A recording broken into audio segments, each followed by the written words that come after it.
What's up, everybody? Welcome to Comic Book Streamland. I'm your host for the evening, JD Rosario from Unstoppable Comics. I'm hanging out tonight with Tom Hutchison, Ray Jameson, and JD Calderon. What's up, guys? How we doing tonight? We're having a good night. It's a good Friday. I should say a good Friday as opposed to Good Friday. Good Friday, eh? Good Friday. Yeah. Oh, like FRYDDEH, Friday. TDH. Okay. Any way you guys want to spell it up there in the north, I'm okay with. Use are good peoples. So I'm not going to be upset by it. Any way, you guys try to spell modern English. Well, the further east you go in Canada, they start calling it Vendredi. What the fuck? That's French. All right, I'm going to stop talking. Let's see some momentum. I'm just killing all the buzzes here. Yeah. Your turn. What the fuck? So, folks, we are live tonight on Facebook, on YouTube, and on Instagram. So what's up, everybody? Thanks for joining us. Please let us know that you're in the room hanging out with us. Guys, this has been a busy couple of weeks. From New York Comic Con coming out to, from San Diego Comic Con coming and going. Spider-Man coming and going. This is a great summer. I like to call this the summer of John Bernthal, but that's my hill to die on. And like comic books are booming right now. Everybody's talking about books right now. Guys, people are talking about either record sales or like I was at Terrificon last week, and almost everybody I spoke to at the table said they were making money hand over fist over there. Are you guys feeling the same way? Are you guys getting a little bit of the comic book boom rub or no? Well, that you mentioned the MCU Spider-Man movie that just came out. There's this huge there's a lot of pressure on Marvel to have a successful film based off of its recent track record. So it's nice to see that, and then obviously there's going to be repercussions from that successful movie in the comic stores. So it's pretty awesome. It's sad that it's actually a Sony film. Yeah. But at least we're getting that. The Hulk is not getting anything, right? He's not getting his own rub through Universal. It's not happening at all. He can't. Well, I mean, they can if Universal wanted to, but right. Actually, no. Technically, they can't. Universal just has distribution rights, so Disney could make a movie, but Universal would be the distribution. They have a hand in that cookie jar. That's where that is. It's not even that Universal owns the rights. They don't. They just have distribution rights. And so that's why Hulk, that's the workaround is Hulk can appear in team movies, but he can't appear in his own movies without going through Universal. So if Disney, now here's the thing, Sony, this is a Sony movie, right? Disney is obviously involved. This is a Sony movie. But if they're looking at this as like, well, shit, everybody just liked the Hulk that was in this thing. What if we went ahead and worked with Universal and went ahead and did make a Hulk movie? There has to be something weird happening there that Disney's not like, hey, fuck off. We're going to work around you guys. And I'd be curious to know what that problem is if they can't, just make a Hulk movie and say, okay, Universal, go ahead. Right. Right. Yeah. It is what it is. I mean, it's business that we're not involved in, that we have no, all we can do is speculate and hope. Right? Like we're hoping for a new X-Men movie that's going to be good.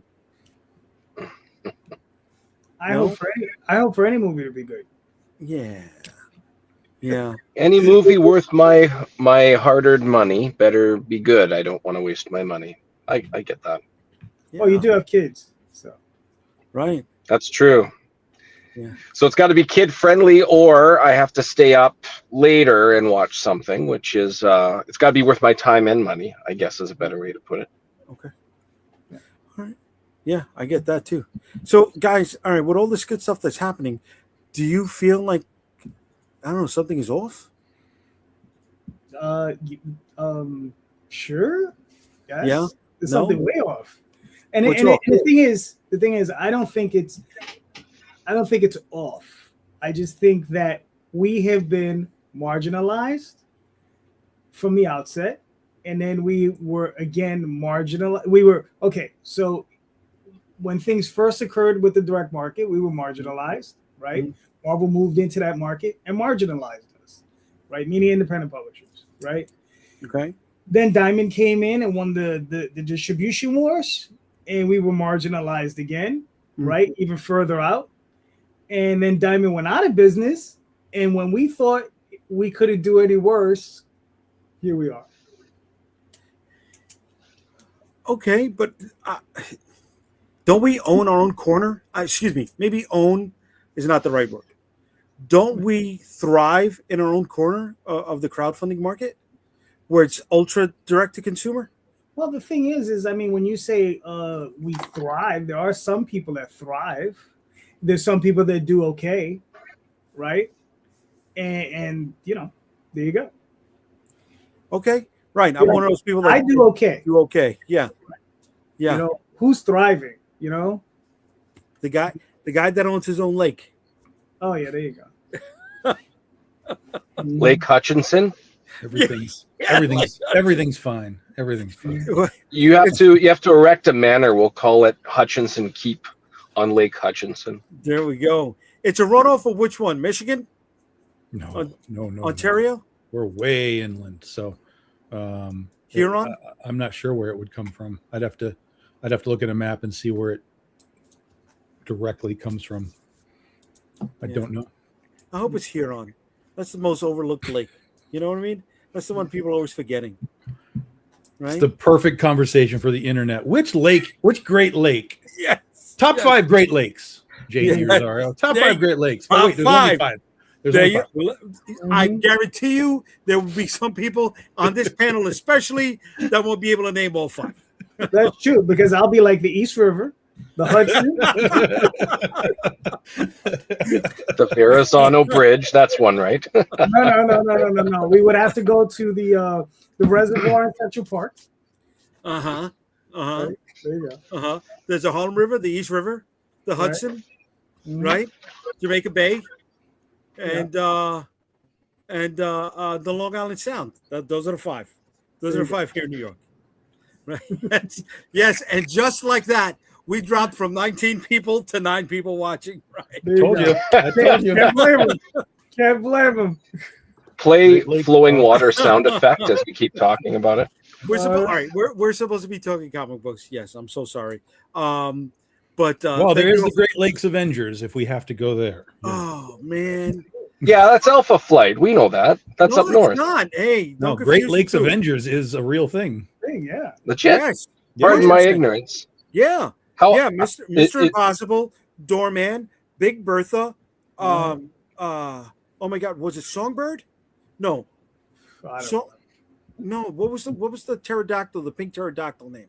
Oh yeah, I don't know. Yeah. Right? I just know it exists, but Flatman were those 100%. Perfect. Those were the 5 in the Great Lake Avengers. Also created by John Byrne, by the way. Not just Alpha Flight. So, you got some legacy. You got some legacy in there, bro. Okay. Nice. Right? I did like it. But then they appeared in the West Coast Avengers. So they didn't have a strong outing either. Yeah. Nothing called the Great Lakes Avengers is supposed to have a strong outing. Right. Like that's sort of the point, is that they're gonna struggle a little bit. Oh, would you rather have them be called the Grand Rapids Avengers? That would be even worse. I mean, it was supposed to be tongue in cheek to begin with, right? That's what I'm saying. Yeah. That's what I'm saying. Right. And we got 2 of them in the Marvel TV stuff, which was just bad enough as it is. Which ones? Mr. Impossible was in She-Hulk. Oh, jeez. Okay. And Doorman was in Wonder Man. Okay. All right. Yeah. They were both bad. Both bad. Yeah. So here we go. Greenland Burks. Wow. Deep Lake Cuts. Yes. The GLA. Yes. Lame heroes for a lame area. Excuse me. Area. I'm so sorry. I saw Damage Control first appearance is going up now because it's getting more play. It's in the movie. I mean, it's been around anyway, but it's been mentioned for a long time. But it had a big role in Spider-Man. So Damage Control first. Did we all see Spider-Man? Bumping. I've seen it. Yeah, Calderon. Yes. Yeah. Okay. So opening weekend. Okay. So anybody who's watching right now, I'm just letting you all know this is going to be a spoiler episode. All right. If we bring it up, I'm not holding anything back. If you show up in the middle, it is what it is. But we're Galactus was the surprise appearance, though. I was not prepared for that. You should have seen Spidey stop him rob that bank. Nobody saw Galactus coming. It was pretty crazy. Yeah. Can we build up to that? Can we build up to that? A little bit, come on, man. A little bit of drama. There were these turtle aliens with no shells that showed up. Mm-hmm. Yeah. I know Daphne's trying to Greatest make a joke crossover ever. with the Weehawk and Avengers. Spider-Man laser blast. Who knew? Spider-Man brand new laser blast.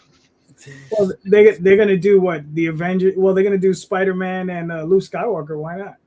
Yeah.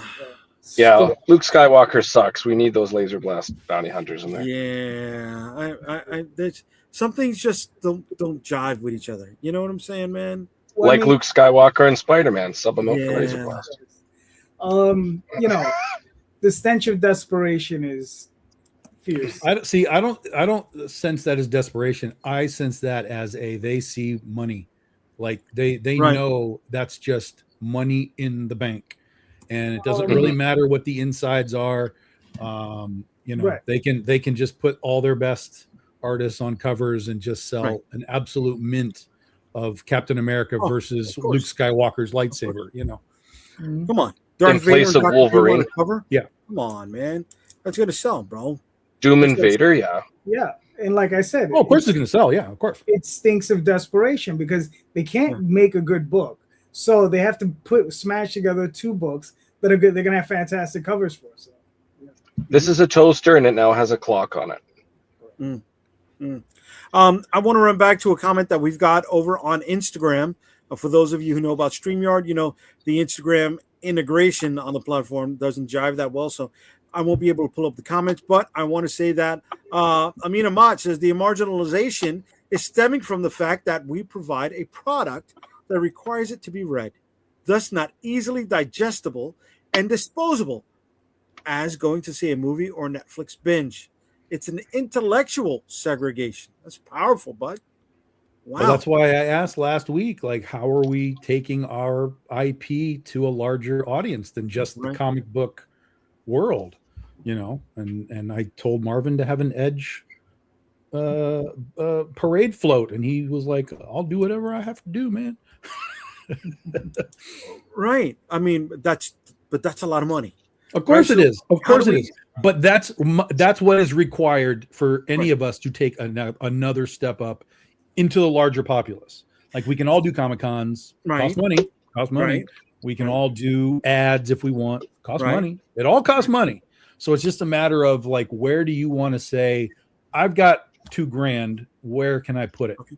That would, again, not just within our bubbles, but that would be like, that's a valuable export of my IP into somewhere else. Okay. You scale it down, right, with the money that you have. This is just throwing spaghetti at the wall, but would taking out an ad in a movie theater help? No, I don't think so. No. That would depend. I mean, that would have to be the perfectly placed ad in a perfectly placed city that would have the intersection of people wanting to see movie X in conjunction with I'm looking for a new story to read in a comic book. Well, I mean, So it's I don't know if niche is the right word, but it's very specified advertising. yeah, I mean, look, if you were to able to do, let's say, like 30-second animated something, right, or 60-second animated something, it's really strong, really good looking, looks just like your comic or taken exactly from your book, and you were able to get that into indie theaters, right, that show maybe indie films, and you get those theaters to sell your book. And you were able to advertise that in the theater. Saying, that's a larger scope, but yes, you're right. But available at concession stand. Okay, popcorn. That's not a bad idea, right? I mean, it's a terrible idea because the amount of money it will cost. Oh, right. Because you've got the Transformers 40th anniversary apology tour coming to theaters next week, right? So that's the audience you're going after, right? You got Fathom Events that constantly brings over independent anime. Yeah, but I don't think any of us would be able to sell anything significant to the Transformers audience. I don't think that, unless you have a robot book. If you had a robot book, then yes. Yes. None of us have that, so I don't know that it's the right Every idea. book is going to have a different market. Right. Yeah. So I think I was saying before in a comment, I think last episode I wasn't on, I was saying like Critter for furries or Oswald for fantasy or Vicky Sticks in like a horror or a thriller. You would have to specify it like that. That's hilarious how you stick Critter in furry and Oswald in fantasy. That's just kind of funny. Well, I don't see any spell casting in Critter. Well, you know what? That's wrong. But you understand where I'm going with this. All right. Well, back in the comments, we says Green Lantern Burke says the Parks and Rec pitch would have been fine. Kevin Smith though. Okay. I didn't watch Park and Rec, brother. So if you want to bring that up a little bit, because what it is Kevin Smith, I think, is writing it. The Star Wars. He is. Yeah. Right, which means it's probably gonna suck really bad. Ooh, wow. Okay. Raymond McKay, what's up, kid? Like, what comic book has he ever done that was actually all that good? I mean, he's written, I think, some okay comics. I don't think he's ever written a really good one. Yeah. No, right? I'm with you with okay one. Yeah. The Devil Rain one where Mysterio shot himself was pretty good. His Green Arrow one where Green Arrow came back to life, I thought was pretty good. Not great, but I thought it was a solid read, worth the money at the time. Yeah. Okay. Other than that, you know where that book is at? Yeah, it's in my bin. It's in my log box. Probably at the bottom. Yeah, pretty much. What's up, Ray? How we doing, brother? Daphne, bless Tom's heart, thinking 2K will make any meaningful marketing. It depends on where you're putting it. That's the whole point. It depends on where you're putting it. You have to start in places that $2,000 would mean something to whoever you're giving it to, and it's all about it's all about. I mean, $2,000 is basically less than New York Comic Con, but where would you put it is the whole point, I mean, if there's parades in these towns all over the place, why can't you get your cosplayers to come out and walk down the thing with a little banner that says, Unstoppable Comics, and you've got Vicky Sticks and whoever walking down a parade in your local parade, not just some crazy offshoot, but local is the key. All of it is local, is to build a local starting point. And Jay, somebody clip that, please. Somebody clip that look right there, because that's amazing. That is a frozen man right there. Yeah. You moved for a second, Jay. Yep. Still frozen. I'm just going to keep talking. But I mean, I brought that. I bring up the parade thing because last week we were talking about like how back in the day, Marvel would put their characters into parades and the big floats and the big balloons and that, you're going back into the 60s and the 70s for that stuff. And then like when Masters Universe came out, they had a Masters Universe float, to sell shit. So if you can put your characters in a place where people are like, whoa, what the fuck is that? That's where you can change the game, the perception of your IP. But if you're just going to the same places every time, it's I've been here, or you're in the same sort of general audience, right? Yes, you be the captain now. Yeah. Chaos rules. Yes. I'm fucking telling you guys, for the last few weeks, my internet has been fucking shit. We got your back. We haven't. We said only good stuff. Yeah, nobody's noticed. Yeah. Is there another storm coming tonight? Is that it? Is that it? Because I don't know, the storm like 3 weeks ago fucked up the internet in my area. And apparently they never fixed it. They apparently not. Shit. Yeah. All right, Chope, Curtis Grace versus the world. Guys, don't be afraid of success. I'm with you on that one, bro. Fred, Daredevil, the target number 2 is going to be awesome. Okay. Before he started smoking constantly, he did better writing. Way to go. My idea froze Jay. Yes, it did, bud. Yes, it did. So, yeah, Kevin Smith has not been...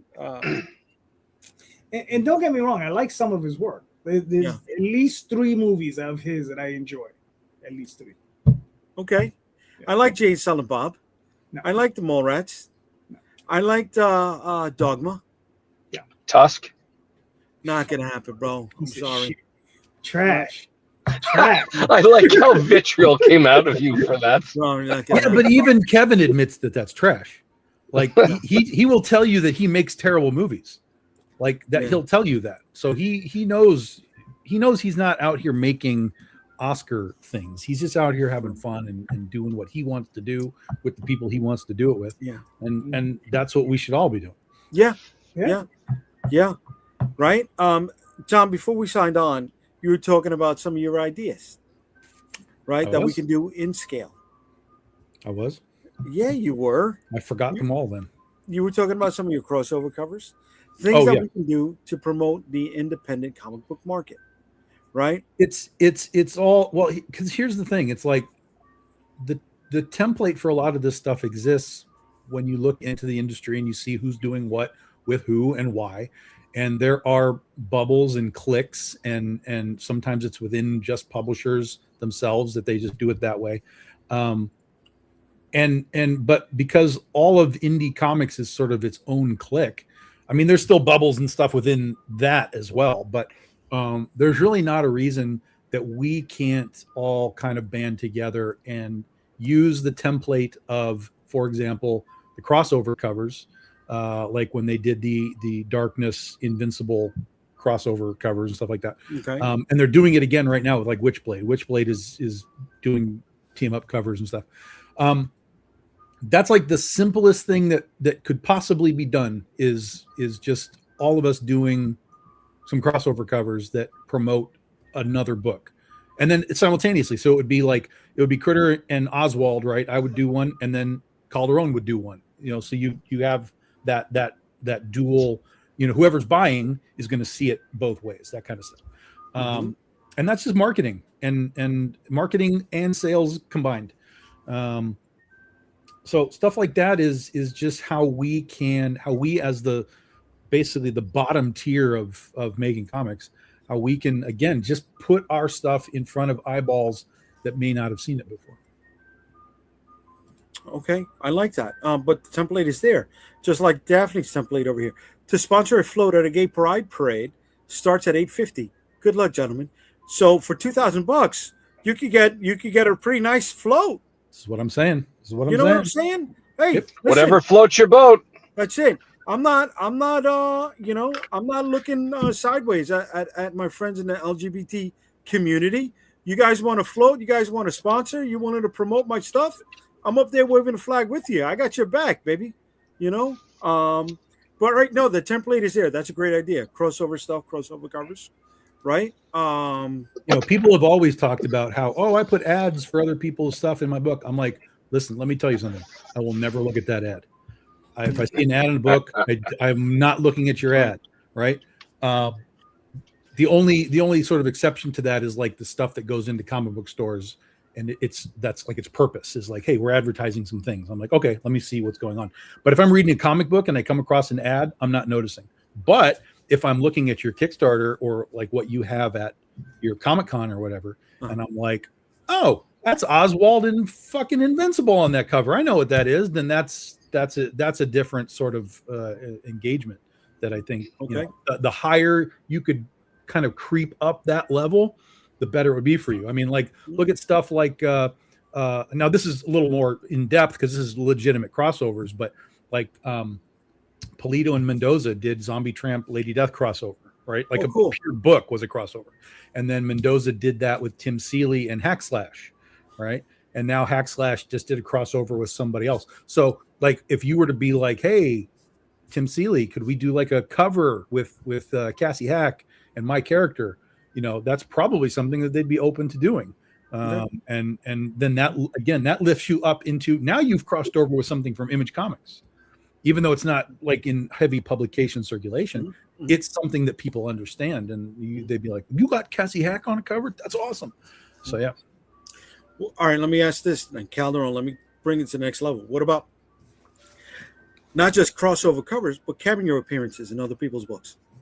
give me a cameo, I'll give you a cameo. What do you think about that? I mean, that's cool. I mean, crossovers are always cool. I mean, the thing is depends on the property, right? Like, you know, like Oswald, I'm done.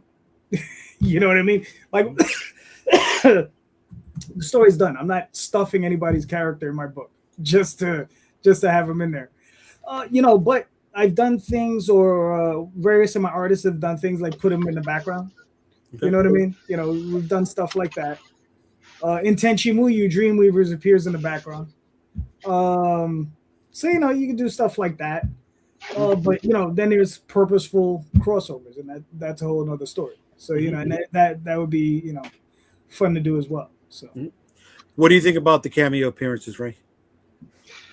Cameo appearances, just like advertising in any other medium, it's strategy. So you got to know exactly what you're trying to pull off with such a thing. That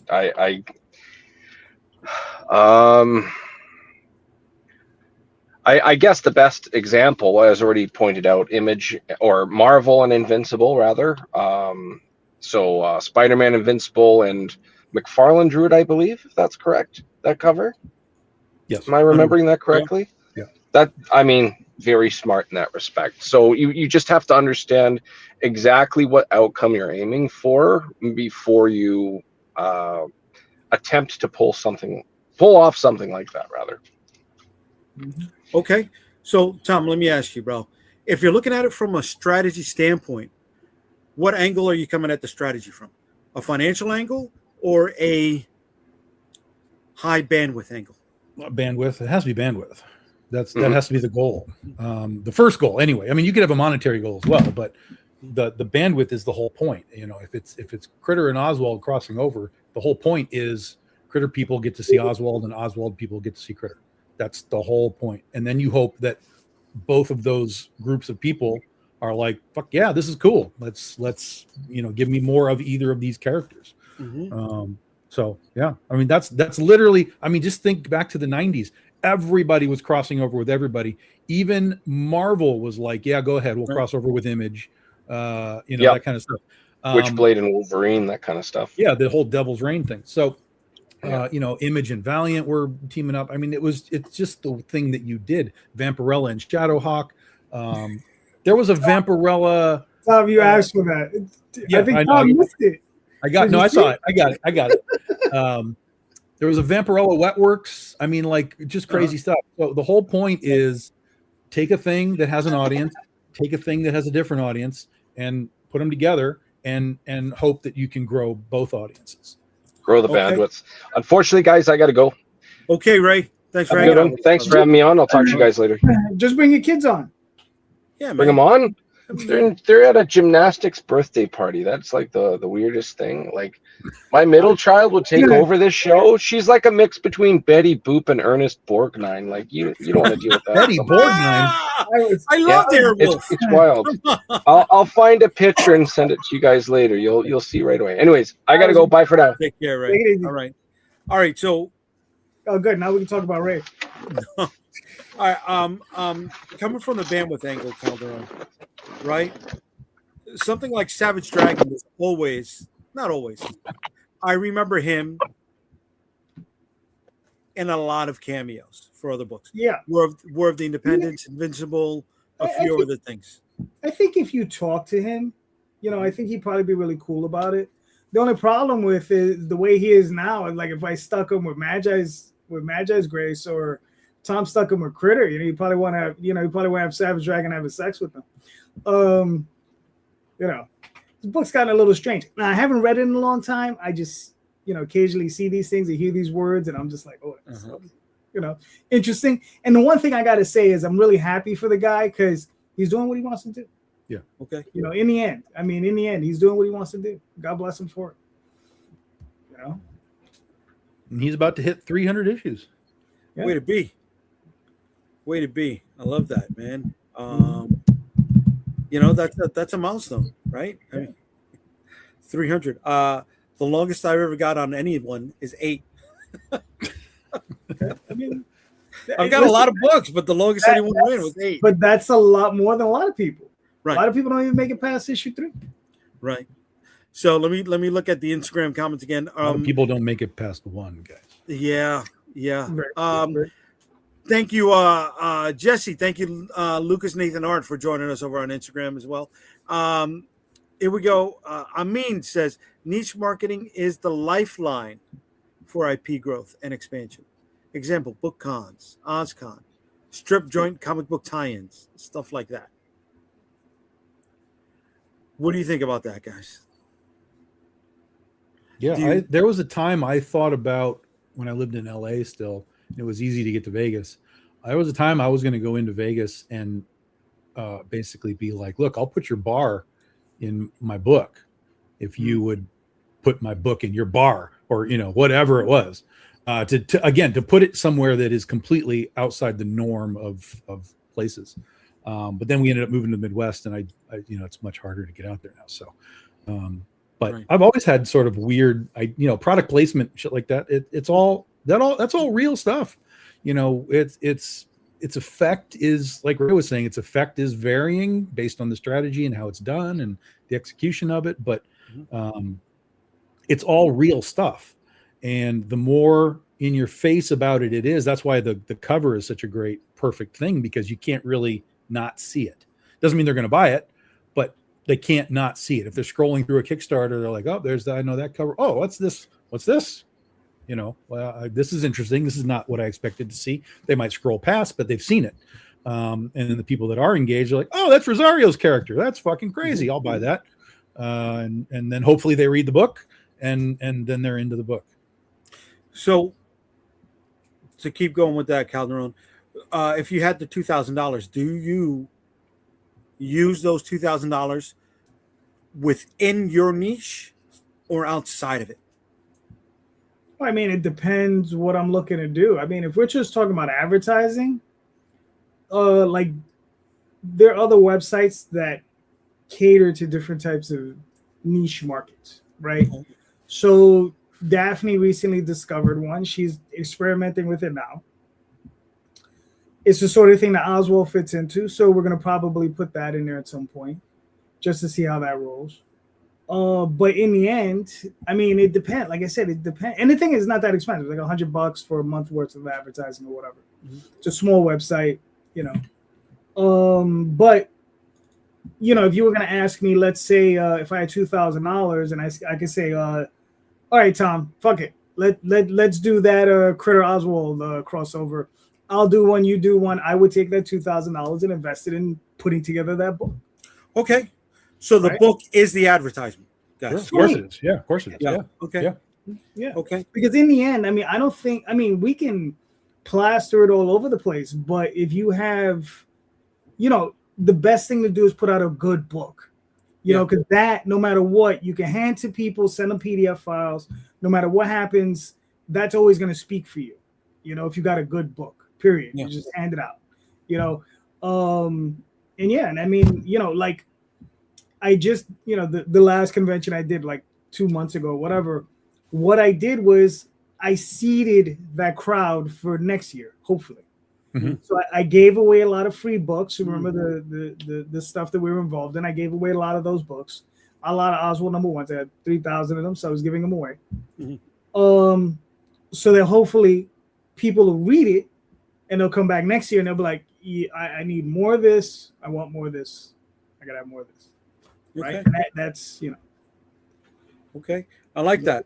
How do you feel about the seeding the crowd concept, Tom? Oh, fuck yeah. That's gigantic. But you have to be cautious, because if you get a sense that the con isn't working, then it's not going to matter how much you seed it. If it's the wrong audience, it's not going to matter. But if you're getting a sense of like, oh yeah, these people they'll bite if they're engaged, then 100%. Yeah. I mean, that's why, like, we were talking to Fred last week about cons, and how do you know what con? You don't know until you do it.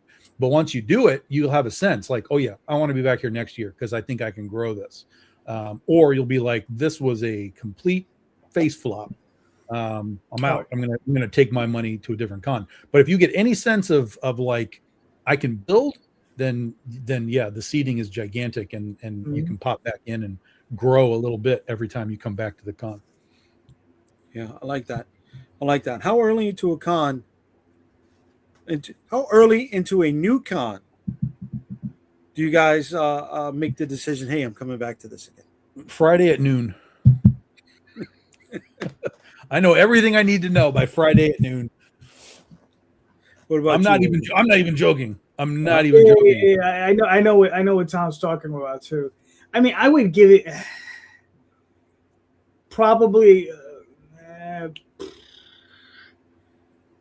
I mean, it also depends on the show, but I would say about halfway through Saturday. You know. Okay.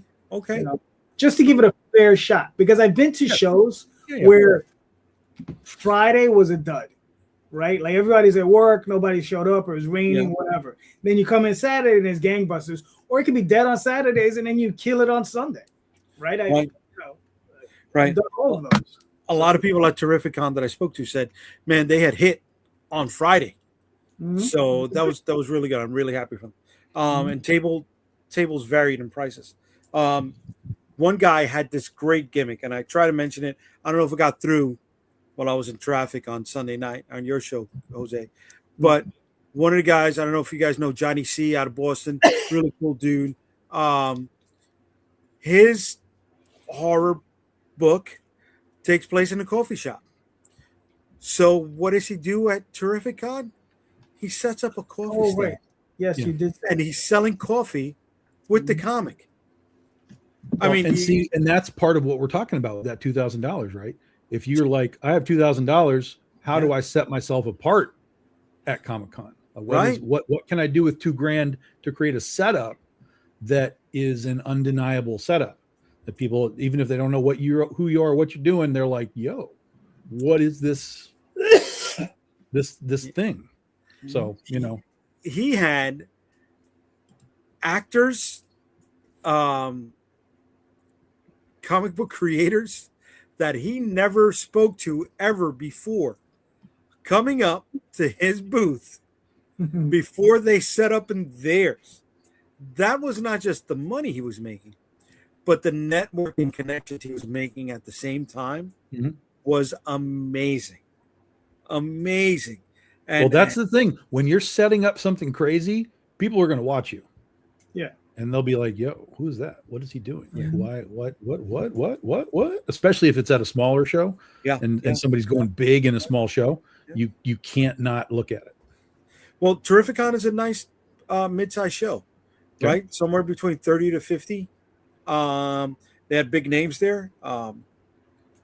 Jim Lee, Arthur Adams, the Simonsons, people from the Peacemaker show, people from the Mayans, voice actors, Star Trek actors. They had a nice celeb row over there, and they had a great setup where it was vendors, then small press, then creatives, then the celebs, right? And you were able to go up to some creators like nothing. Kerwin Dreyer, Arthur Adams, Simon Bisley, just hi, how you doing? Right? A lot of them had already had their bookings done either prior to the show or early on Friday. So the lines were not to sell anything. The lines were just to chat with these creators while they were doing their commissions. So I like the flow of that convention as well. Jim Lee was a weird one. Jim Lee had not a private room, but a private walled off area. Right? They just had aprons all around his section.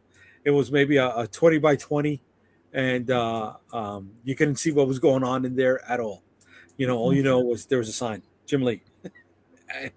People were coming out of there happy. How late into a convention do you say, I'm not going to come back to this show? 1:00 Friday.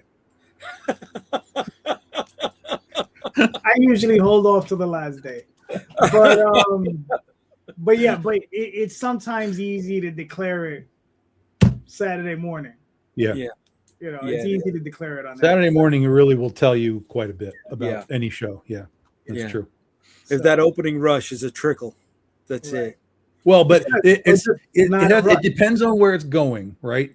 Because you could have like a crowd of people, but if they're all just racing to go stand in line for the Power Rangers, it doesn't that's not good for the floor. So again, it all depends on kind of, even if it's a trickle, if they're coming into the floor and they're like, let me find the stuff, that's fine. You can grab them. But if they're all coming in and just like off to the movie stars or whatever, then you're going to have a bad day. Right. Just because they're spending all their time there and all their money there. And so when they're done, even if they come by your booth, they'll be like, oh, I spent my money on Power Rangers and whatever. And you'll be like, oh, well. But that can be, but again, and that's where, like what Calderon was saying, seeding for the next year, you got to decide, is this guy worth like a free something, or is this guy literally just going to come back next year and get the other Power Ranger and doesn't matter. So anything that you're doing from a marketing sense, you really have to make sure that you've got like your website and stuff on it so that they can spend money at home. Right. Versus, because that's the other seeding part. You're not just seeding for the con, you're seeding just for a general audience that if they go home and they're like, oh yeah, I got this thing from Calderon, like let's go to his website and buy a comic. That works too. Yeah, I like that. That makes me ask Jose this question.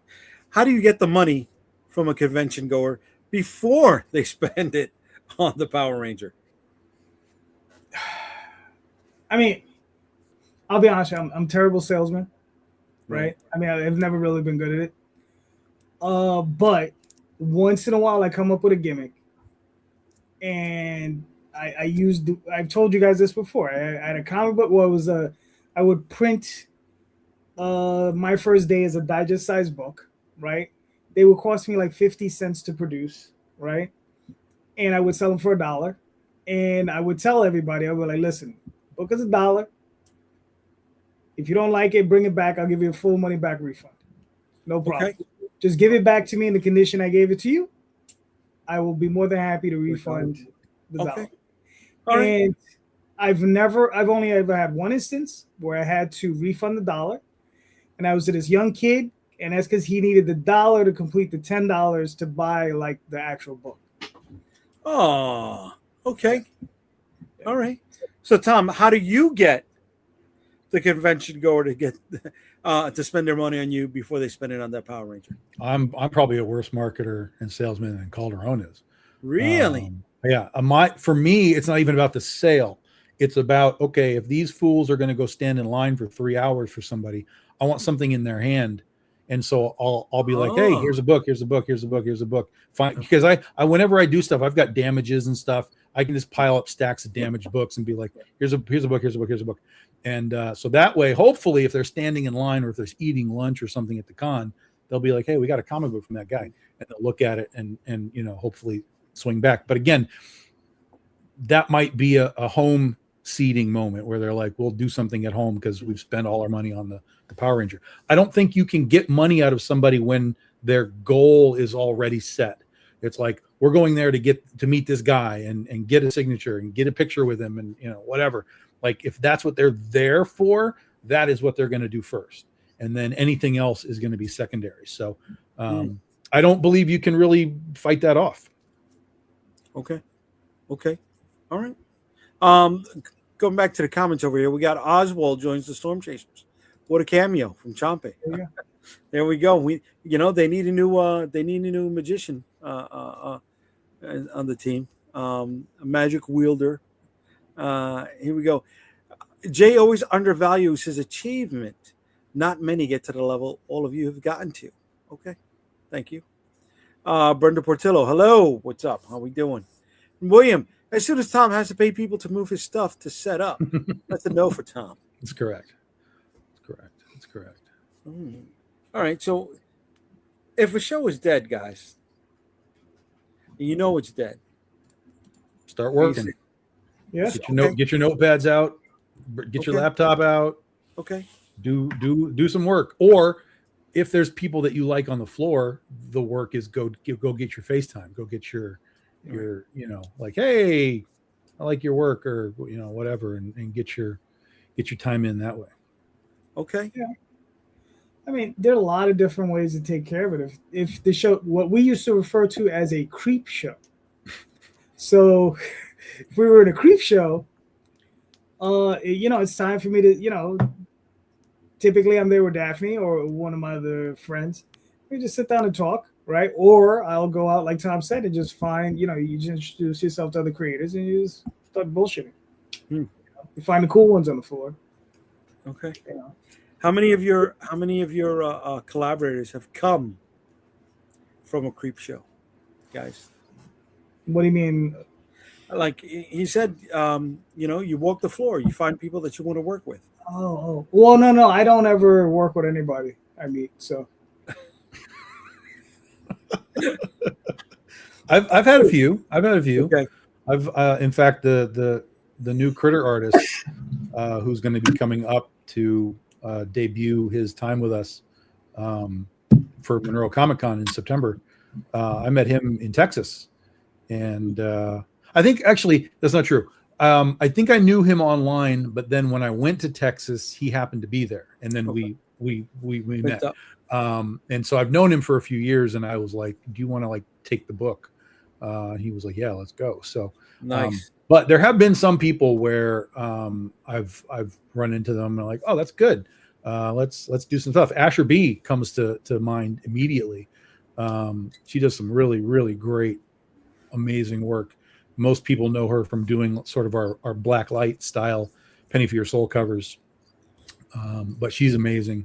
So I love her. And so there's been people that I wander through Artist Alley and I'm like, Becca Whitaker, met her at C2E2 as well. And she did a cover for us last year. So I find people for sure.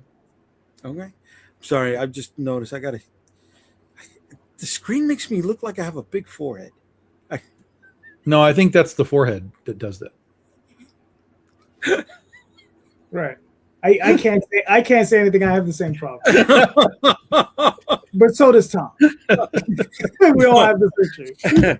Like Tom, I've met quite a few of my collaborators during the creep show moments, right? Mm-hmm. So if you're in a creep show, what would make you come back? You don't. Is there anything that can? Okay. If they want to comp me a booth. Right. It's Pittsburgh Comic Con when it was around. It was a weird show. We would do one year and do great, and then we would come back the following year and do not so great. Yeah. And then we would come back, skip a year, do the following year, and we would do fucking gangbusters. And then we would come back the next year, nothing. You know what I mean? So it was a very odd show. Yeah.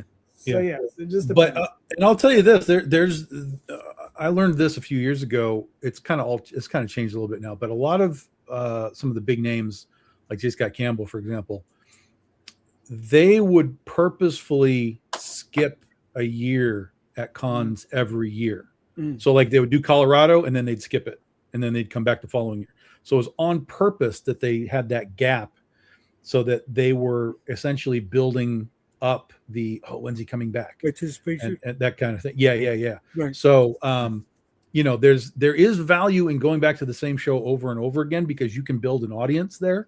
But once you become sort of, he's there, but I'm going to go see the guys that aren't always there. Then eventually it's sort of diminishing returns in that capacity because everybody that's coming to a con wants, Ryan Otley's there. I got to go see Ryan Otley. Yeah, but what about Tom? Yeah, we've seen Tom like 8 times. Like it doesn't matter anymore. So there is some value in sort of some aspect of just like, we're going to skip it this year and then we'll come back and then we'll skip it and we'll come back. That does seem to work. I mean, like when we came back to Baltimore, 2 years ago, it was our first time there in like almost 8 years.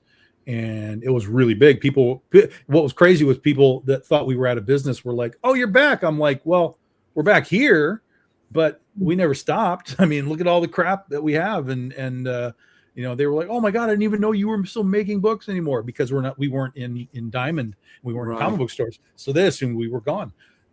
They had no idea we were on Kickstarter or anything. So it was a big return for us after 8 years to come back into Baltimore and have people find us. So there is that value, I think when you're talking about close shows, go ahead and do them, year after year and make your space. But like for C2E2, like we were there in 25, we weren't there this year, but I'm contemplating going back next year because I think again that skip should kind of help us out a little bit. Mm-hmm. Mm-hmm. What will make you come back, Calderon? What? Like I said, it just depends. I mean, sometimes,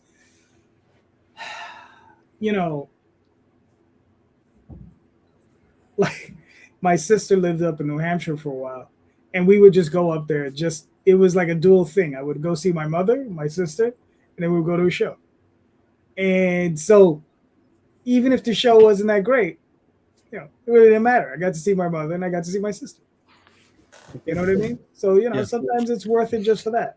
Right, so, right. It depends, But if it's like a really terrible show, I'll tend to skip it. Forever. Yeah, it goes on there. Yeah, I don't have to come back here ever again. Okay. All right, look, I got no segue here. So I'm just gonna show Calderon's book. And here's a Kickstarter. It's live now on Kickstarter. You've hit your goal. You're almost 3 times up. 51 backers, 16 days left. Give us the heads up, kid. All right. So this is the story of Anna. She's a young Chalcian and she's a knight. And she has to protect her people from this invading force and this evil monstrosity that's attacking them. And she's heading to New York to raise an army to bring them back to, rescue her people. So that's what she's doing. The other thing that's going on here is that Oswald is recounting this tale. He's telling this story to a bunch of people. And the reason being is that this is eventually going to be the thing that he is going to be battling himself.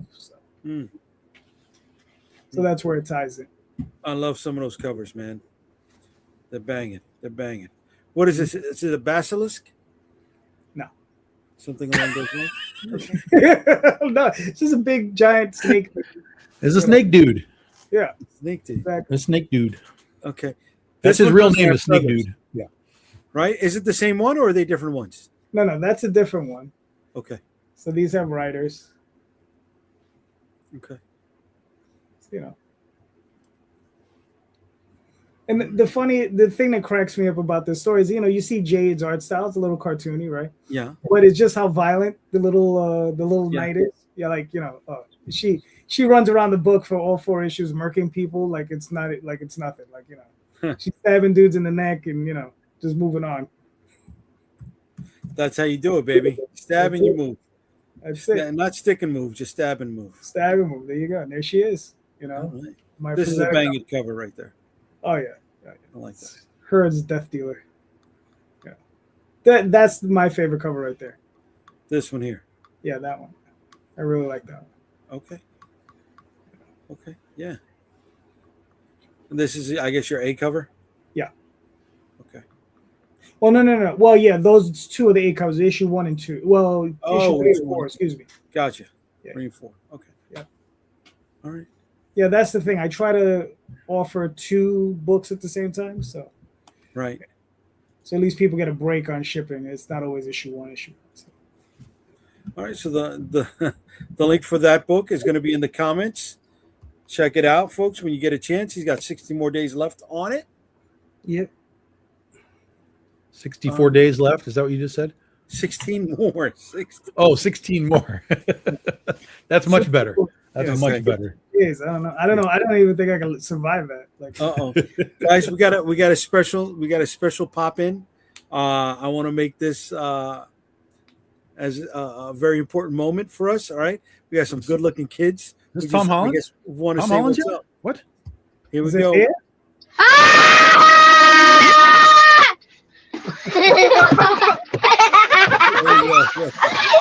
Those are Ray's kids. They came to say what's up. There you go. I don't think that's what they said. Nice to meet you, Jameson family. Oh, Ray came back. No. Did he? He did. Okay. No. He probably hit the wrong button again. He's got that Canadian internet. Yes. Thanks for the pop in there, Jameson family. Thank you. So that's his book, and my book is going to be launching later on next month. What the hell? Why didn't it pop up? And that is Shield of the Interceptor #7, guys. The pre-launch page is now live. Cool. We're gonna have 2 different covers on this bad boy. All right, the A cover is illustrated by. When did you get She-Hulk in your book? She's not. See, he spent that $2,000 to get that character. I spent that $2,000 for that crossover. There we go.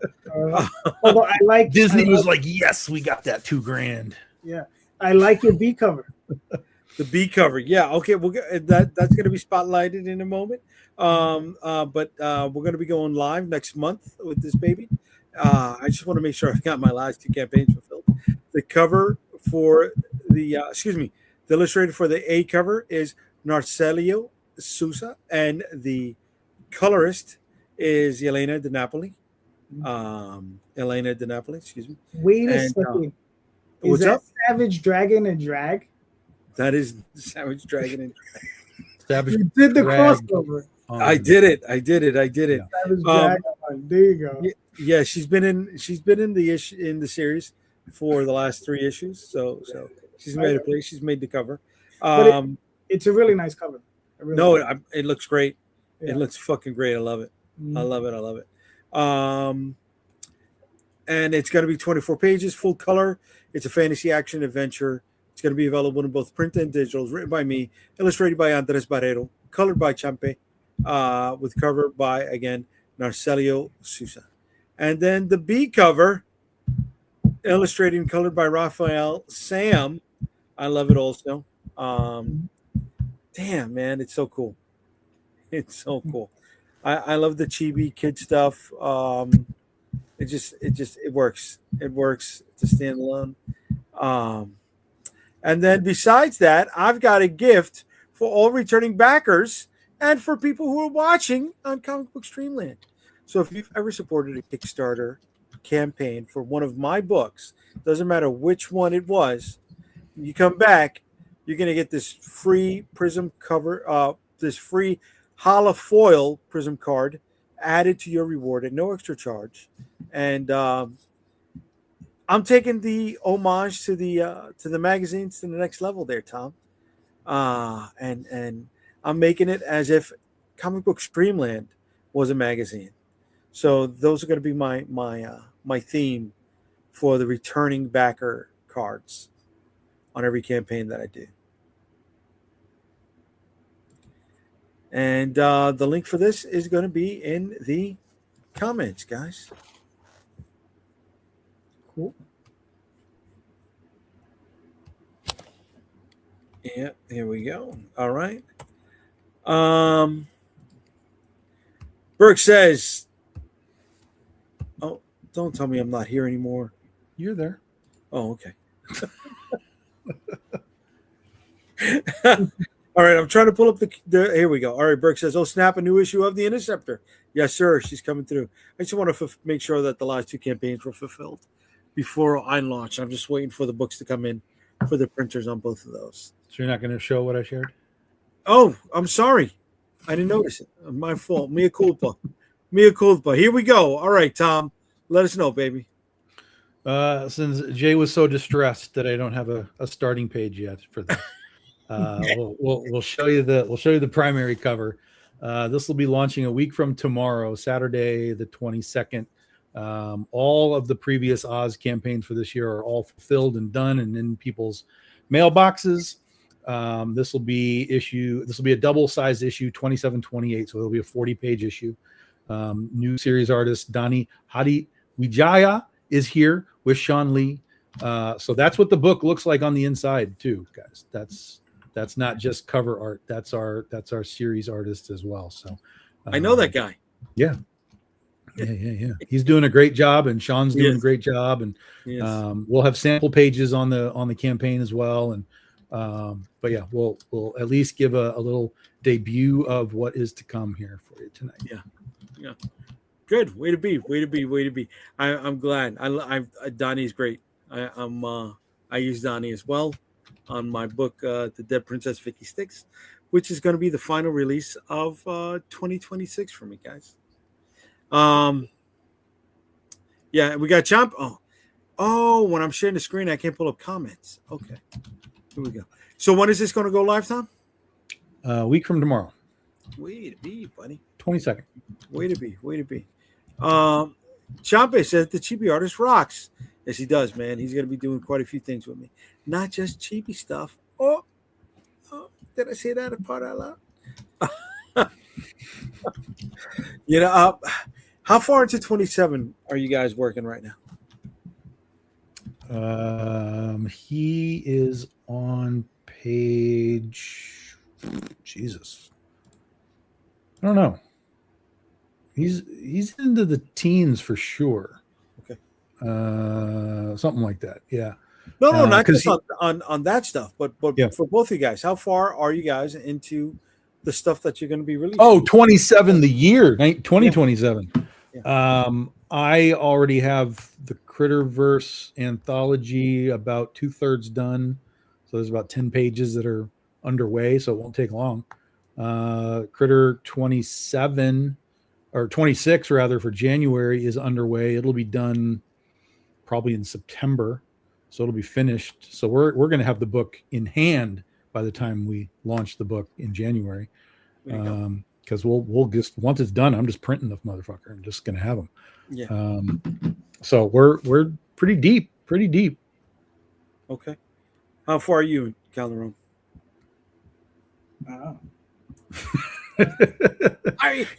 talking to a guy that launches a Kickstarter every 2 weeks. Like, yeah, right. I mean, because that's just it. I say I don't know because I don't calculate it like that. You know what I mean? Like I'm kind of like, I get a campaign done and then it's all right, send it to the printer and like, all right, let me print it and then let me ship it. Okay, let's do another one. So I don't really have it laid out because there's always variables. My printer, sometimes I send them a file on Monday and I got the books on Friday. Okay. Right. And then sometimes I send them a book on Monday and 3 weeks later, I'm like, yo, where are my books? Right. Yeah. It happens. Yeah. So it just depends. The quicker, the quicker I can churn them, the quicker I can burn them. So it's that. But when it comes down to Oswald, hopefully another 8 to 9 campaigns because I still do have a lot of material. Okay. So, and I'm hoping, look, I have yet to do it. I have 2, 3, 4, 5, 6, 7, 8. So I have 8 trade paperbacks. After this campaign will be the 9th trade paperback. And then I'm hoping maybe get up to 12 by next year. Okay. So we'll see. 12 for next year. No. Like my 12th trade paperback. Oh, okay. Maybe 13. We'll see. Okay. All right. Yeah, I got 3 books so far. I got 1 done.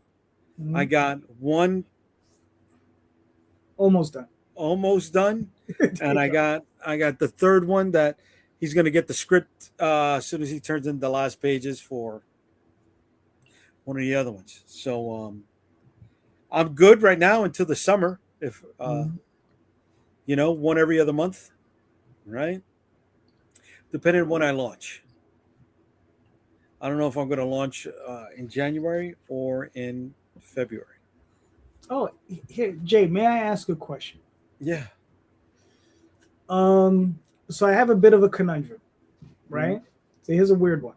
So I have a story, right? That it's 191 pages. The artist just finished it. Okay. Yeah, it took him 2 years to complete. Now, I'm like, if I break it down, it breaks down to about 8 issues. Standard 24 pages per whatever, like 23 issues, whatever that, or 23 pages per issue, whatever.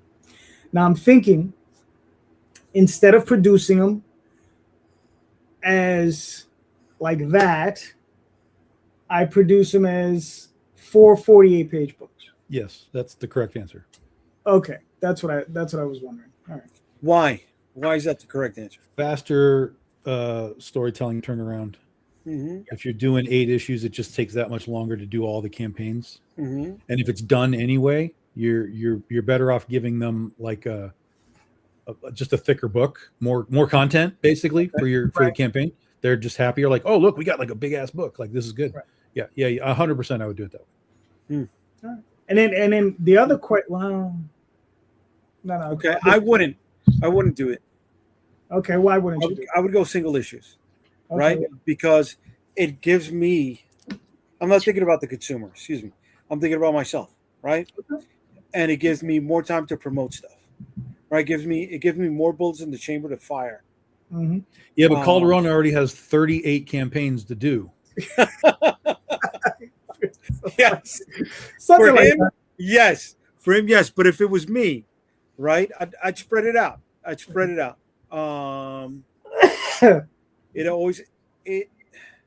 also buys me time. Mm-hmm. But he doesn't need time because it's all done. Yeah. No, to have the future content get made. You know, I have that. But it also gives you time to take a break too, man. I don't know what that is. Yeah. You're just coming at this all wrong, Jay. All wrong. I don't know what but to break, I don't know what that is. I don't know.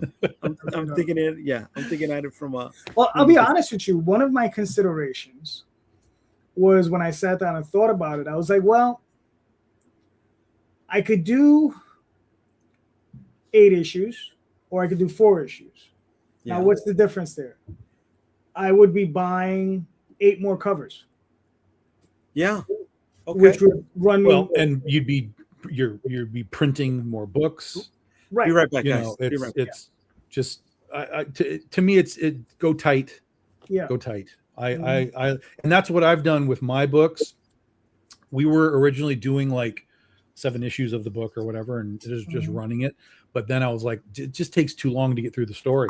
So what I've been doing now is, because when we do our trade paperbacks, it's essentially 5 issues of a book.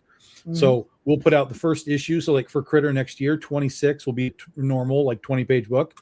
And then we'll do 27, 28, 29, 30. So 40-page books. So in 3 campaigns, we do 100 pages, and that arc's wrapped. And we're done in 3 campaigns with that. And that's worked really good. People have enjoyed that sort of breakdown. No, that's cool. Yeah, like I said, I mean, it was just one of these things, because it's funny. It's like it took the artist 2 years to do it, which is understandable. Yeah. And I'm just like, once it was done, because for me, it was like, when you're at page 80, I'm like, oh, shit's never going to get finished. Like, yeah. Like, but when I got those last pages in, I was just like, now what I did is this is a monster, And the thing is, I have other stories that are just as long, right? But it's just like, all right, how do I deal with this now? Especially since I got that backlogged, and I have.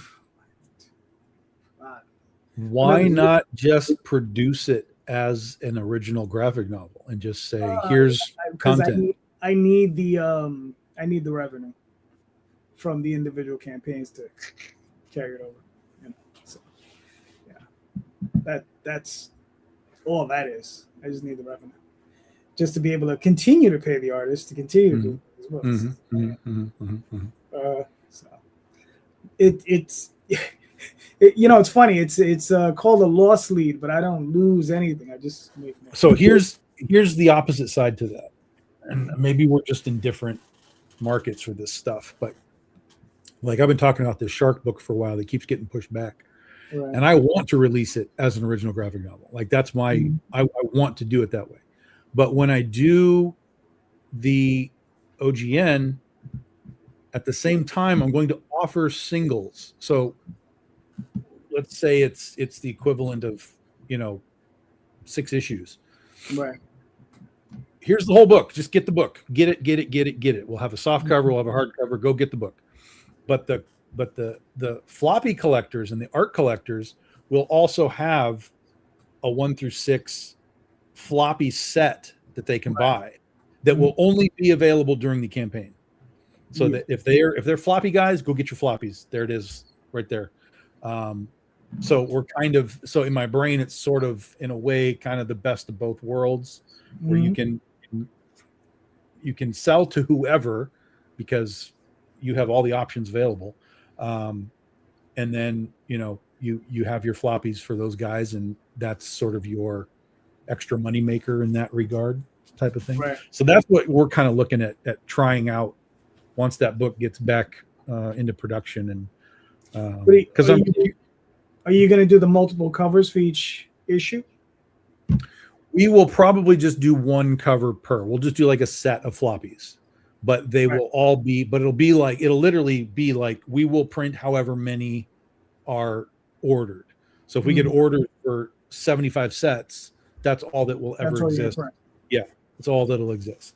Gotcha. I don't even think we'll break it down to where they like buy one or the other. It's like if you want floppies, there's a set, and if you want the book, just go buy the book.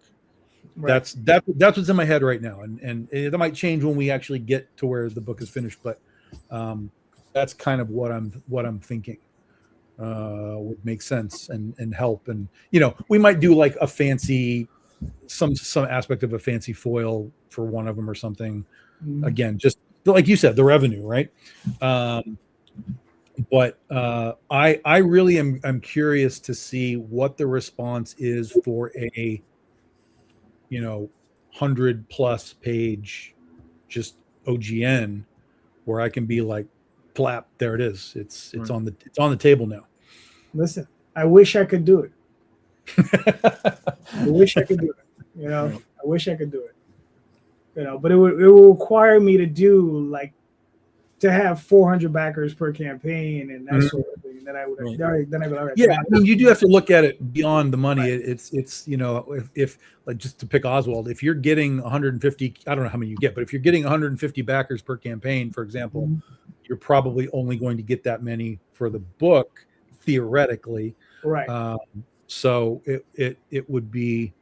Yeah, I get it. I know where you're coming from. Yeah. And the thing is, with Oswald, I have specific groups. There are people who are going to pick up the floppies, and they won't touch a trade. And I have people who just buy the trades and they won't touch the floppies. And that's why I was like, I have to do both, because I know there are people that want to collect the single issues of these books. Yeah. But they want the trade too. They still buy it. In my situation, they still buy the trades because they're like, well, that's what I'll read, and I'll set these aside. So that's kind of what I figured. It was like we can make a really nice set of limited edition things, and then the books are available. So, I want to get like a hardcover. I want to get like Joe Jusko to paint me a shark cover or something. I want to go crazy and do it that way. So, something like that. Yeah. One of the things, I'm sorry, I don't know if you guys mentioned this when I stepped away, but it's how many backers you can gain over that time. Right? If you break it up into the 8 different issues, right? How many new people will find you? Yeah, but I don't think any of us are seeing any sort of increase in what we're doing. Like, I got 150. There's an average. Obviously, there's an average, but if you're looking at 150 and then your next one is 160 and then 170, 180, and you're watching that go up, sure, 100%. But I don't think anybody's seeing that right now. Doesn't mean you're not finding new people. Definitely you can find new people. But as far as like an actual like incremental bump, that's not really happening. Yeah, you just have the people that are buying it, and that's it. Like I was looking at my analytics the other day, and I'm like, okay, I got 49 returning backers. That's good. I only got 2 brand new backers. Right? So far in this campaign. That can change. But I've heard other people talk and where they've had much larger campaigns, right, with 200 or 300 backers, and they said they maybe got 10 or 11 new people to come in. Percentage-wise, I think we're about the same. You know what I mean? Percentage-wise, right. Percentage-wise, we're about the same, yeah. Right. So, I mean, yeah, it's like what Tom's saying. Nobody's seeing that huge growth, right? And, as to many other conversations we had is like, how do we break that barrier to get those new people in the door? I mean, that's the the thing we're constantly worrying about. Where do we get those new folks? Right. So, all right, that's a great question to ask. And getting new folks while maintaining the people that came in at the same time. And those 2 new people that Calderon got, they might get the book and be like, well, this is trash, and disappear. So you've got to replace them again. Yep. You know, Exactly. And then I also have fans that will come in, buy $200 or $300 worth of stuff, and I won't see them again for another year. right? Yeah. And then they'll come back and they'll like, you know, and they'll pick up all the other stuff. So it just depends. Right. Yeah, I've got it's funny, on my last two campaigns, I had guys that didn't even come back that bought everything. You know, so that's like, But you never, yeah. I mean, we all have that situation. I've literally had like one backer. I remember he bought from Oswald 1 all the way up through a certain point. I mean, it must have been 15, 16 campaigns, maybe more, maybe like 20 something campaigns. Okay. And I got his package. right. And I'm like, why isn't he answering his survey? And I find out from his sister, or I think Daphne found out from his sister, he passed away. Oh man. Right. So, you know, I mean, those things happen, you know, and then it's not the only time it's happened to me, you know. Sometimes people get sick, sometimes people, you know, lose their jobs, whatever, you know, so you can't, you know, we don't know what other people's, you know, like the one time I backed out of a campaign, somebody had asked me, so, oh, why did you back out? I said, well, I just lost my job. Right. And I was just like, that's it. Yeah. Cutting everything. And unfortunately you were there and, you know, in that cut, you know, so yeah. So it just depends. I mean, it just, you know, you gotta like weigh that stuff out, you know. That's why I never begrudge anyone who doesn't come back right quickly. It's just like, it's just, you know, it's just stuff, you know. At what point, guys, do you think all right, let me reframe this. A lot of the comic book boom that we're experiencing, to bring it back to the title for tonight, we're not experiencing. Well, we're not experiencing. Excuse me. The market is experiencing. Larger market, right? Yeah.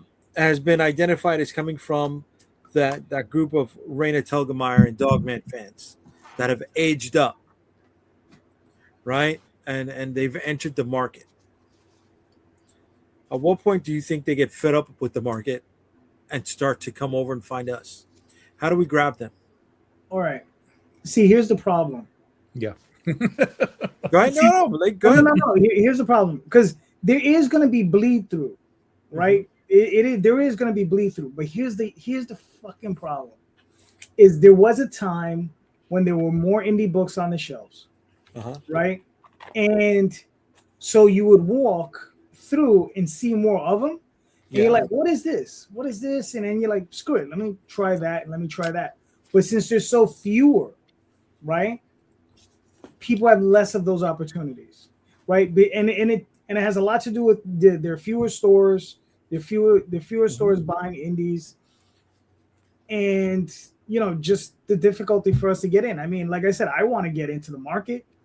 You know, am I going to do it through Filbo? Maybe. You know, am I going to try to, you know, maybe get Ben to pick it up? Maybe. I don't know. You understand? I just haven't made that decision yet. But it's like, you know, it's tough. You know, it's like, because I just feel that, like, it's like I said earlier, I think we've been marginalized and then marginalized and then marginalized and then marginalized. You know, it's like being on top of a table and you just keep getting pushed to the edges, you know, and they're just dying to just right off the edges. You know, fuck those guys. You know, and unfortunately, we're those guys. Unfortunately, we're those guys. Yeah. I'll come back to that. That's a good thing. Not a good thing, excuse me. Yeah. That's a good note that I'll come back to after Tom tells me what he says. When you were saying, you know, this kind of comes back to the manga crossover thing. Okay. American comics are not Dogman. They're not manga. The kids that are going to come in, theoretically, it's like, yeah, they aged up. We want something else, but they're so used to a format that American comics, to the most part, don't really adhere to.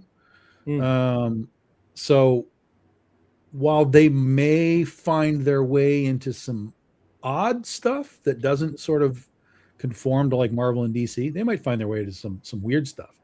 But I don't think it's ever going to be a situation where they're like, oh, I came up from Dogman and I found even what? Oswald. you hope. I mean, pray, that's a very natural thing, like Dogman to something like Oswald. Yeah, you hope. But you know, everything, all of media and all of marketing and all this kind of stuff, it's all IP based. It's all hard press. Like even Image stuff, when it's doing well, it's like it's only doing well because there's hype behind it. Otherwise, if they were just like, here's a book, okay, so what? But when you have the media behind it to say things like what are these books that are popping, like Dork lately and White Sky, like this is it's all just like it's almost artificial that what you have to do to some degree to make these things sort of pop, and then once they do pop, then you're good. Then you're in the cycle of marketing and people talk about it all the time or whatever.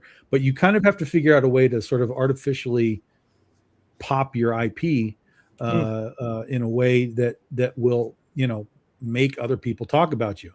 Because I watch a lot of stuff like on TikTok and stuff, and there are people there who talk about like sort of lower tier indie books and stuff similar to our stuff, but there is no engagement on that, like zero engagement. But then they'll talk about Dungeon Crawler Carl and the engagement goes through the roof. Right. So it's just a matter of, we have to be able to put ourselves in front of these eyeballs to a point where it's relevant. And right now, none of where we are is like relevant to a larger market. And, you know, none of us are really in the market either. So if all of a sudden Oswald was in AP or just him doing it himself, you know, who knows what the response could be. I mean, somebody could find it and be like, yeah, I found this fucking mouse book. This is crazy cool. And it could pop just because some influencers find it. So, you know, that's one of the reasons why I'm looking at like, okay, how do I take Big Dog back into the market and see what we can do? Because if all I have to do really is cover some printing costs and maybe a couple of new covers, I don't have to sell a shit ton of units up front to, you know, to be able to just recoup, you know, the printing costs. So, yeah. Okay.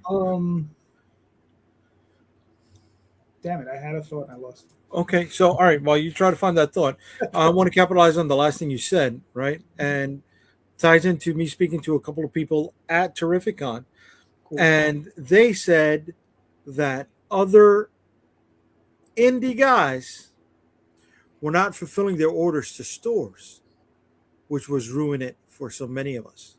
Sure. In these stores. Yeah, of course. Oh man, I know that is why Lunar closed the doors, because there were a lot of indie guys who were coming up through Kickstarter and making a big splash, and then they were like, yeah, we're in fucking Lunar, and they all dropped the ball. Holy shit.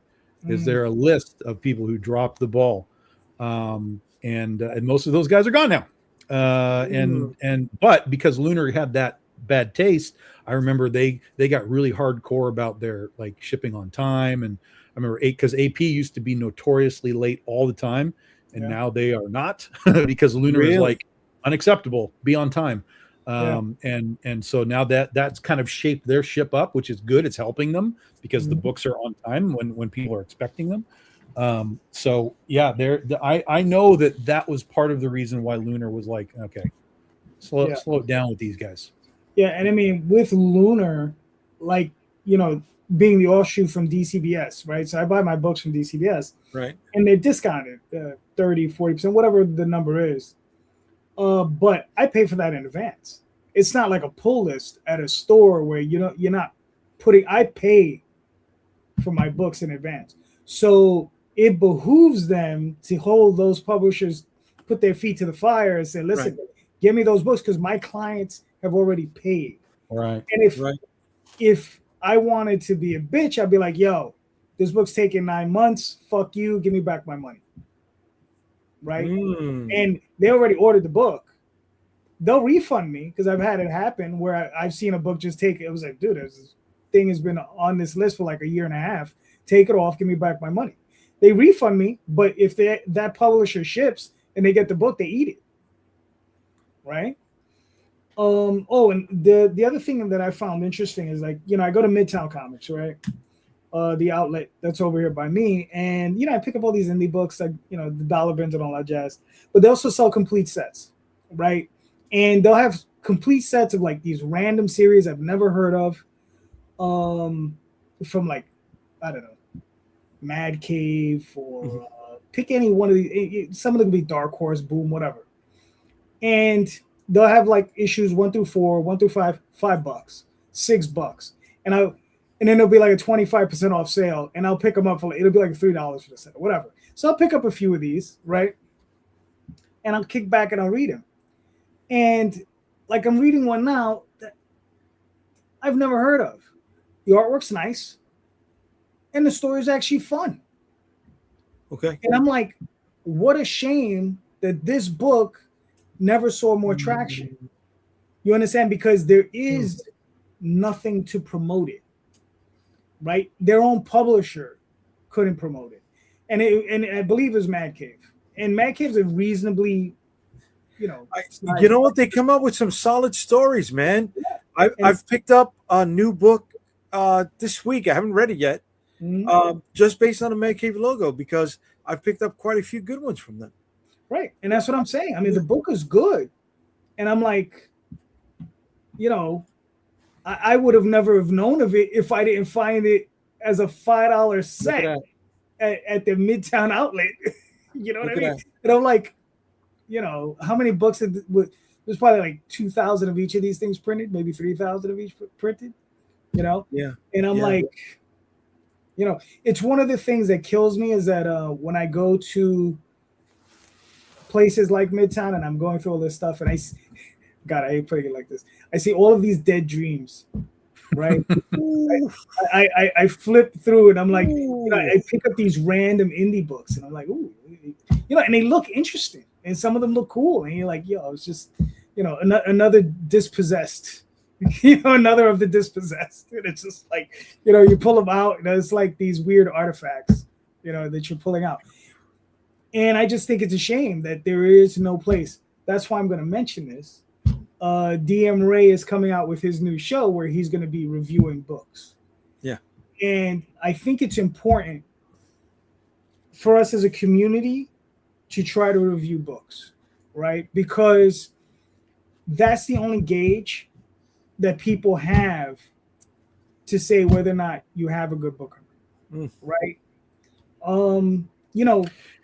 And just because, and the thing is, we may not, be in line. Like, one person might review my book and think, oh, this stuff is terrible.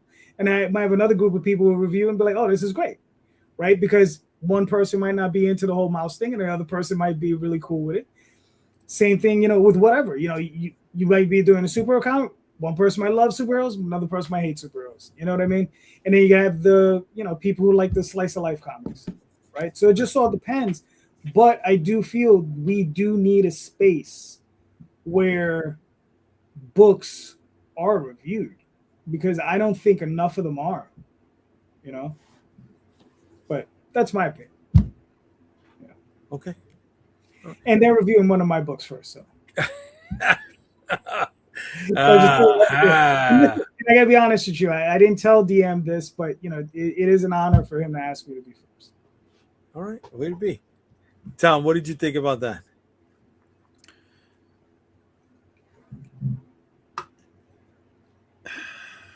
The only way reviews work is if you're willing to tell someone that wasn't very good. Right. Because otherwise you're just blowing smoke up everybody's ass that's involved, that's watching, whatever. Now, again, just like JD said, though, there's some variation. If you don't like superheroes, you're probably going to give it a bad review, regardless of what it is. So that's why review things for me rarely mean anything. I don't care what somebody says. Yes, no, maybe. Who cares? I don't care about a review. What I would be interested in is more specific deep dive into whatever book it is through the creator. A couple people read it and then it's like deep dive. It's go into the book, like less now, because again, I think reviewing is more sort of antiseptic. It's like, oh, well, here's this book, and well, do you like the art? Yes or no? Well, do you like the story? Yes or no? Do you like the lettering? Yes or no? It's very black and white, and it doesn't, for me, it doesn't engage me in the slightest, because again, it's all opinions are sort of arbitrary. But if I were to watch a show where we were deep diving what the book is, and what the creator had in mind when they were doing it, hey, what were you doing with this page? Especially guys that have been doing it for a while, because you can then sort of watch the growth of, well, I started this back here, and this is where we are now, and so on and so on. I think there's more value in those types of shows, or discussions or whatever, than like just purely clinically reviewing what it is. Okay. So I like the idea that there's the space of these things being talked about, right. But just a pure review show, I don't know. I don't know that it would grab me. Ray's spoken to me about it a few times. 50-50 on it. I wish him well. I'm not gonna tear down his building as he's putting it up. So if he does, I hope he does well with it. Yeah, my understanding is it is a deep dive. Okay. Of the book, it's supposed to be a deep dive. So it's not like they're just doing a surface review. They're doing an actual deep dive. Okay. Yeah. And it's not just him. He has 3 other people with him, and they're all going to discuss it. And here, real quick, Jake. Okay. Tenchi Muyo, the book I wrote in the 90s that recently got the hardcover, the reason I even found out about the guys is because they did a deep dive review of the 6 issues that I had written. Okay. And it was crazy and funny to hear it, because they pick it apart. They tell you the parts they like. They tell you the parts they don't like. And it made me laugh, because they were talking about one specific character, and they were like, "Oh yeah, he's too creepy and scary, and this, that, and the other thing. I don't like him because of that." And I was like, "Yeah, well, that's how it's supposed to be." But so it made sometimes it's good to hear that criticism, right? But then again, also as a creative, like I wouldn't have. Even if I had that criticism before, I wouldn't have changed the character, because that's how it was supposed to be. So, but it is good to hear that criticism, because then there are things you can correct, moving forward, Okay. So, all right. Before we get out of here, let me touch on some of these comments. Daphne says, "Do you know where the audience you want to attract is, and are you willing to go there?" No. Okay. I don't know who they are, and I'm not willing to go there. You need a back catalog ready to go. Yes, you do at all times, brother. If you have a few Mad Cave titles on my poll, I have a few Mad Cave titles on my poll. What was it? Oh, and then you responded to him. Okay, you hit him up with it. Yeah, William. And the book Calderon is gushing over is called the Oswald Chronicles. Not was, is. Is. And so it's like an indie comic book club. Okay. All right, guys. Look, we went well past the 1.5 hour mark. I want to thank everybody for hanging out with us tonight. We didn't even do a top 5, guys, and I brought it back. I know. But listen, we were talking about. No, we had good flow tonight, and I like that. I like the way it came out. But I appreciate everybody who's hanging out with us tonight. Thank you. Please make sure you like, subscribe, and share this with some of the other people that that are into comic books and comic book talk, the way we bring it out into the open. Calderon, you want to let everybody know where they can find you, buddy? Facebook, Instagram, DeviantArt, Twitter, those places. This Sunday night with these 2 fine gentlemen, I think. Okay. And some other fine guests. We got a couple of newbies coming on. Oh, look at that. Okay. Well, I shouldn't say newbies. They just haven't been on it. I've never had them on before, so I don't know if they're newbies. Actually, I think one of them might be. Understood. Okay. They reach out to me, and I'm like, fuck it, come on. Good. Good. Tom, where can they find you, bud? BigDogInc.com. Get your books. We're here on Facebook all the time, but we're on Instagram and all that kind of stuff too. You're welcome to follow us and get your fix of me quick because football's right around the corner and Sundays will be. We'll have to see how much time I've got for podcasts on Sundays. Ocupado. Well, it all depends on if your team is winning or not. Oh no, you're going to be following other things besides your team. I get it. Well, I play fantasy football. I watch football. I don't just watch my team. I know Jets fans, they don't have a choice but to follow the entire league because they know their team's already fighting for that. They're fighting for that number one spot in the draft. Yeah, damn right. Joke's on you, buddy. Our Sundays are free. So I'll be thrift shopping with my wife on Sunday. But I'm ready for fantasy with you again this year. All right. So you're ready to let everybody know where they can find you. Folks, can be found on unstoppablecomics.com, of which Comic Book Streamland is a part of. You can find me also on Sunday, Indie Comic Explained, with these guys over here. On August 22nd, I'll be in Leominster, Massachusetts at Plastic City Comic Con. Come see me over there. Then I got a couple other podcasts. The FYI, I Am Damaged podcast on Thursday, September 3rd. And then I'll be hanging out with George Medina and Sam Vera on their podcast Tuesday, September 8th for the Catch the Craze. New York Comic Con, booth 1971. I cannot forget to mention that. That is going to be a big to-do. So if you already got your tickets for New York Comic Con, please make sure that you stop by our booth, make it a destination, and pick up some of the exclusives. Oh, that I mentioned that. Yes, that we're going to have over there. So be ready, folks. All right. I'm going to be revealing what some of those are in the coming weeks. Thank you for hanging out with us again, everybody. Pronounced Leominster. Oh, Leominster. Okay, I thought it was Leominster. I apologize. But William, you're originally from Brooklyn. Okay, buddy? You're from here. My neighborhood. All right? Don't defend Mass people that much against one of your hometown boys, brother. All right? Please. Leominster. But I will stand corrected. So if you're there, please come check me out, Plastic City, bro. I hope I get to see you there. All right. Thank you again, everybody, for hanging out with us. Have a good night.